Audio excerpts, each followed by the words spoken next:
Alors, est-ce que l'on peut observer que tout ce que l'ego, le petit moi dans la pensée fait, c'est soit chercher, soit résister.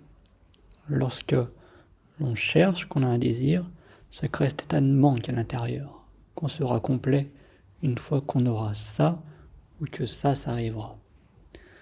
Et lorsque l'on résiste, c'est ce qui crée de la souffrance, que « ça j'aime pas, j'y résiste, je dis non à ce moment, et j'aimerais le changer ».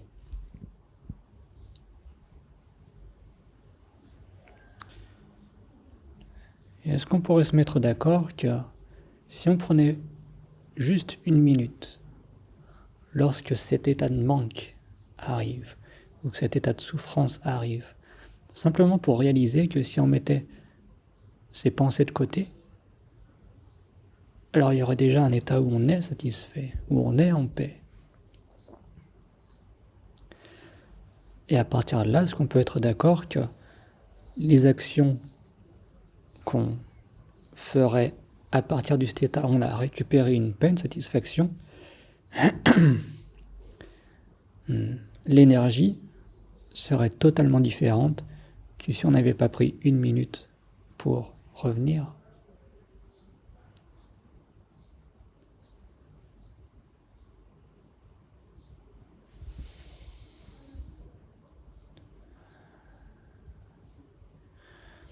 Donc dans la vie de tous les jours, est-ce qu'on peut réaliser que là, si nous sommes présents ici maintenant, il y a une paix.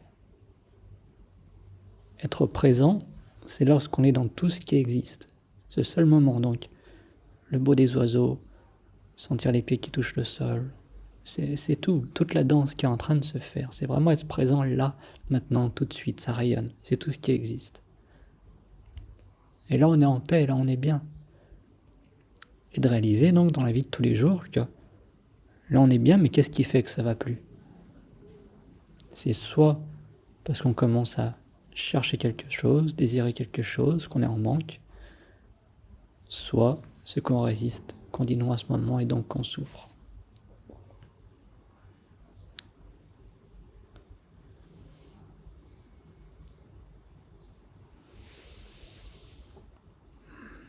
Donc est-ce que cette société, elle tournerait pas mieux si on était déjà plein, si on était déjà rempli, qu'on était déjà en paix et qu'on cherchait rien des autres, qu'on cherchait rien de l'extérieur, qu'on est déjà en paix. Et qu'à partir de là, bien sûr, on agisse. On vit dans une communauté, dans une société. On fait ce qu'il y a à faire pour que ça tourne. Mais on est d'accord que dans cet état, il y aurait simplement une écoute de chacun, parce qu'on est d'accord qu'on est tous différents, qu'on a tous des avis différents, qu'on a tous des points de vue différents, qu'on a tous eu un passé différent, et qu'on voit la vie différemment. Mais est-ce qu'on pourrait justement pas mettre toutes ces forces ensemble, chacun peut s'exprimer, chacun peut s'entendre, et on fait au mieux. Mais que ça, on se rend compte que c'est possible uniquement lorsqu'on est déjà plein. Parce que lorsqu'on est vide, qu'on a l'impression que non, mais bien sûr que là je peux pas être heureux, parce qu'il me faut ce truc qu'il y a là-bas. Voilà, bien sûr que je peux pas être heureux, parce qu'il y a ça qui m'arrive, et ça peut pas aller. On est d'accord que dans cet état, qui est un état assez commun, si on regarde autour de nous, c'est impossible d'écouter les autres. Même si tu mets là, cette vidéo, tu mets le mec zen au milieu des personnes qui sont agitées. Les personnes qui sont agitées, elles diront ah, mais je m'en contrefous de ton zen. Tu vois pas, t'es trop naïf, tu vois pas que mon problème c'est parce que j'ai pas ce truc qui est là-bas ou j'ai ce truc qui m'arrive. Donc là je m'en contrefous de ce que tu me dis, il me faut ça.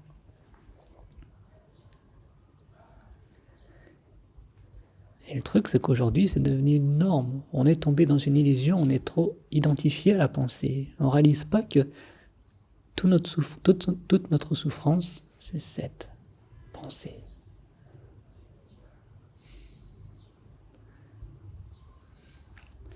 C'est pour ça que pour revenir après, comment on fait pour améliorer ça? Vu qu'on ne peut pas changer les personnes qui sont agitées, parce qu'elles te diront, la réponse elle n'est pas là, la réponse c'est quand j'aurai ça là-bas. Tu te rends compte que tout ce que tu peux faire, c'est de réaliser toi-même. Quand tu réalises toi-même, tu as la personne qui s'énerve. Et bien sûr, tu vas pas lui dire qu'elle est trop énervée et qu'il faut se calmer, parce que sinon ça va la rendre encore plus énervée. Justement, tu vis ça, t'es déjà plein, t'écoutes. Ça n'empêche pas que toi aussi, t'as des préoccupations et tout ça, et qu'il faudrait arranger les choses, mais tu réalises qu'il y a déjà une paix qui est là, donc t'écoutes. Et à partir de là, cette personne qui est énervée, tu vois, tu vois les choses comme elles sont. Tu mets les choses à plat. Tu te dis, ok, donc t'es énervé par rapport à cette personne, par exemple, mais qu'est-ce qu'elle a fait vraiment? Est-ce qu'on peut y mettre à plat? Et du coup, qu'est-ce qu'on pourrait faire pour maintenant faire que ça n'arrive pas à nouveau? Et tu vois, avoir la voie de la raison. On n'utilise pas la pensée pour chercher ou résister, on utilise la pensée pour mettre les choses à plat et pour agir avec une clairvoyance. Et lors, si toi, tu vis ça, tu vibres sur ça, tu exprimes ça, dans ce cas-là, c'est ce qu'on appelle vivre par l'exemple. Parler du zen, ça sert à rien. Ça énerve les gens même. Parce que si, on peut pas changer le monde. Par contre, si tu le vibres, c'est énergétiquement. C'est que là, d'un coup, les personnes énervées, elles se sentent écoutées, elles sentent qu'il y a de l'amour, et vu qu'elle n'avait aucun amour quand on est énervé, c'est qu'on est dans la tête, et donc on est en manque d'amour. Et en fait, ces personnes énervées qui souffrent, tout ce qu'elles veulent, c'est de l'amour. Elles comprennent pas que ça vient de l'intérieur, mais si toi, t'es en paix, tu rayonnes l'amour, c'est comme leur mettre un pansement sur leurs problèmes. Bien sûr que ça ne va rien résoudre sur le long terme, mais tu vois, tu commences à influencer, à faire que les énergies commencent à monter un petit peu. Et c'est un coup, les énergies vont jamais monter, que le monde va être de pire en pire, mais c'est pas important. Si tu as trouvé la paix en toi, ça rayonne, ça vient de l'intérieur. Donc à partir de là, tout ce que tu as à faire dans cette vie, c'est ce que tu peux à ton niveau. T'as aucune parole, t'as aucune action qui peut améliorer le monde. C'est tout énergétiquement. C'est ce que tu aimais. On peut rien forcer. Et si on force, c'est encore pire, parce que quand on force, l'ego réagit. Et après, tu comprends que des choses se passent.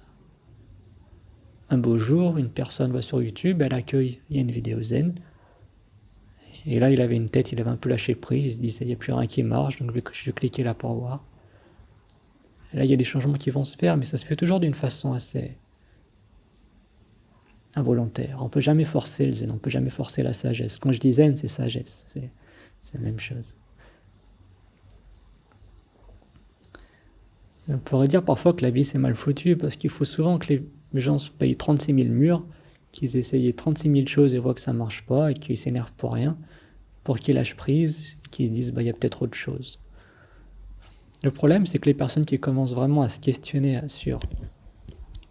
Mais en fait, c'est peut-être la pensée qui crée tous ces problèmes. Il n'y en a pas tellement, c'est qu'en fait, ce qu'on voit autour, c'est que les personnes qui ont beaucoup de problèmes, après, elles se tendent vers le suicide. Parce qu'elles se disent, j'en ai plein la tête, il n'y a rien qui marche, regarde ce monde, tout est noir, regarde-moi, j'ai tous ces problèmes. C'est le suicide. Et après le suicide, il y a beaucoup de personnes qui n'osent pas se suicider, parce que ça demande ça demande du courage, et puis après, on a les personnes autour de nous, donc on se dit, on va pas non plus les laisser tomber, donc on reste, mais en fait, on reste, mais qu'est-ce qui se passe? Et c'est ce qu'on voit tout autour de nous. C'est un suicide passif. Pourquoi les gens font des excès d'alcool et toutes ces choses-là? On va dire, c'est fun, tu vois, faut profiter de la vie et tout ça. Et aujourd'hui, c'est ça qui est dommage, c'est que toutes ces apparences de c'est joyeux, c'est fun et tout ça, ça cache un suicide passif, qu'on en a marre de la vie et qu'on fait ces choses-là justement pour oublier tous nos problèmes, oublier nos pensées. Mais qu'en fait, on se détruit.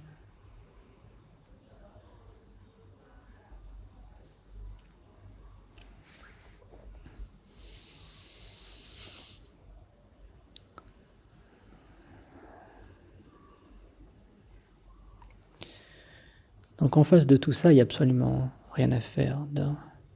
Même quand on voit les lignes anti-suicide, pour moi, c'est juste... Ça va juste même pousser les gens à se dire, tu vois, ça les réconforte dans leur rôle, de jouer la victime, de jouer, regarde, moi je souffre, et c'est comme ça, je vais les appeler, et comme ça je vais me faire réconforter, on va me mettre des pansements. Mais ils vont rester dans leur rôle, ça va jamais changer. La réalité, c'est que la souffrance n'existe pas. Ça, comment tu vas l'expliquer à quelqu'un? La souffrance, c'est l'ego même, c'est la pensée même qui crée cette souffrance. C'est que ça. Là, même, mettons, t'as mal à la tête, t'as mal au ventre, t'as mal quelque part, tu te dis je souffre. Et si t'es vraiment présent, il y a juste une intensité. Si tu restes avec, que tu résistes pas, que t'es juste avec, ben voilà, ça fait partie de cette danse.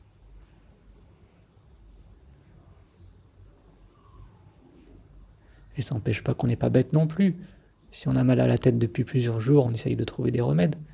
Mais c'est pas... Ce truc de chercher à se guérir, c'est souvent justement qui fait que la maladie continue. Parce qu'on a un petit mal de tête qui arrive, on se dit oh ça fait chier, moi j'ai pas envie d'un mal de tête, faut que je change. Et là d'un coup on est totalement anti-vie, on dit j'aime pas ce qui arrive. Et en général les énergies guérisseuses, c'est les énergies lumineuses, la conscience, quand il y a lâcher prise. C'est pour ça qu'on dit que le repos soigne. Quand on dort, au moins l'ego il embête personne, il y a juste la conscience et ça soigne. Mais t'as pas besoin de dormir 20 heures par jour pour te guérir. Là, si t'as un mal de tête qui arrive, est-ce que tu peux juste observer cette sensation et pas dire que c'est bien ou que c'est mal? Tu l'accueilles, ça vient en toi. Et la conscience, elle accueille tout d'une façon inconditionnelle. Elle est amour, elle voit la vie comme la famille, comme les amis, comme... Tu vois, la conscience, avant que la pensée arrive pour dire j'aime pas, la conscience accueille, accepte. Et cet accueil, c'est ça qui guérit. Mais la pensée, elle ne peut pas le comprendre. La pensée va dire, elle va réagir à la sensation, à ce qui a été dit, à toutes ces choses-là. La pensée réagit tout le temps aux objets. Mais il réalise que derrière la conscience, tout ce que tu cherches, c'est là. La paix, le bonheur, l'amour, la satisfaction, la sérénité.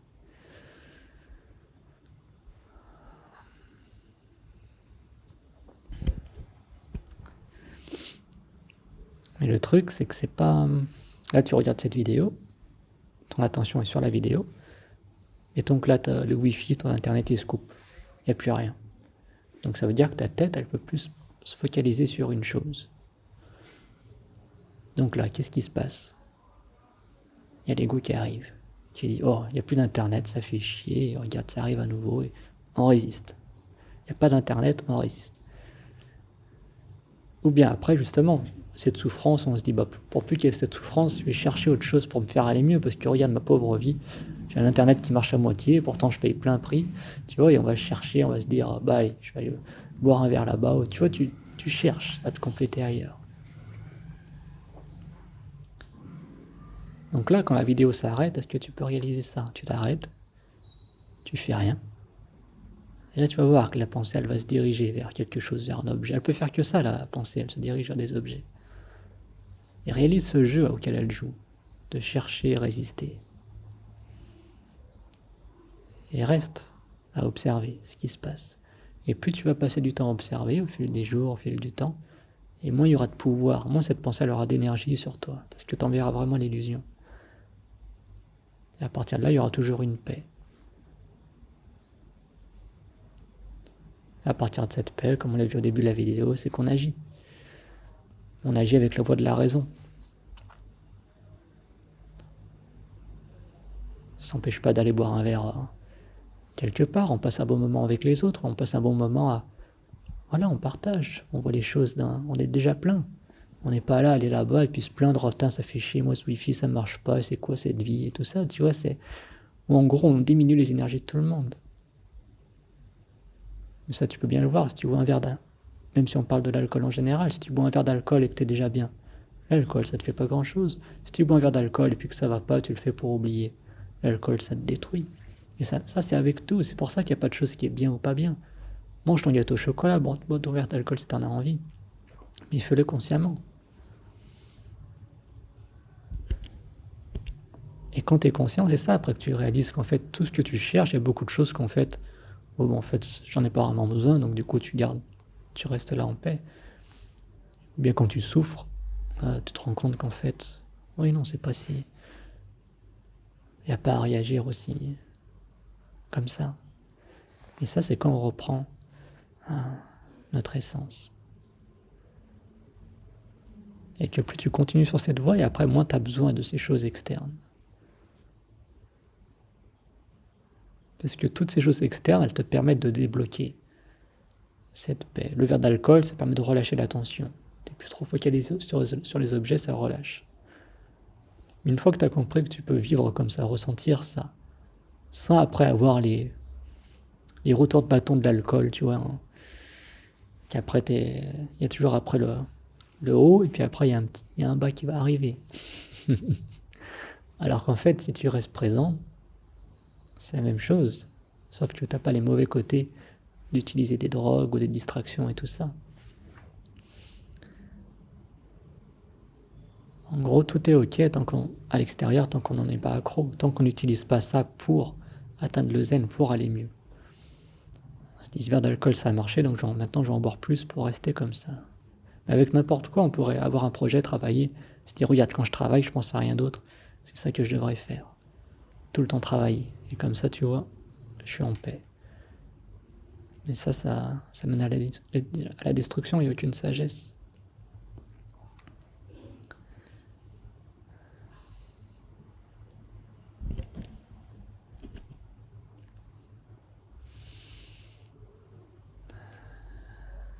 Mais après, voilà, c'est beaucoup de mots, mais dans l'expérience, c'est ça. Réalise-la, sois présent de tout ce qui est là maintenant. Ces sons, ces sensations, ces perceptions, il n'y a que ça qui existe. Et ça rayonne. La paix, le bonheur, tout est là. Et à partir de là, aime les gens, écoute les gens. Il y a de la compassion, du pardon. Laisse les gens être comme ils sont. Il n'y a pas à les changer, il y a juste à te changer toi. Ça suffit. C'est ça qui rend la vie beaucoup plus facile. Si t'es déjà en paix et aimant, peu importe ce que les autres. Si tu vis à partir de la paix et de l'amour, la vie est beaucoup plus facile et ça suffit. On en reste là.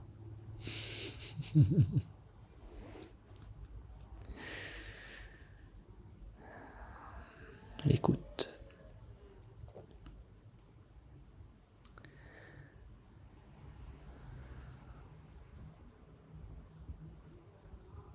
Ok, merci.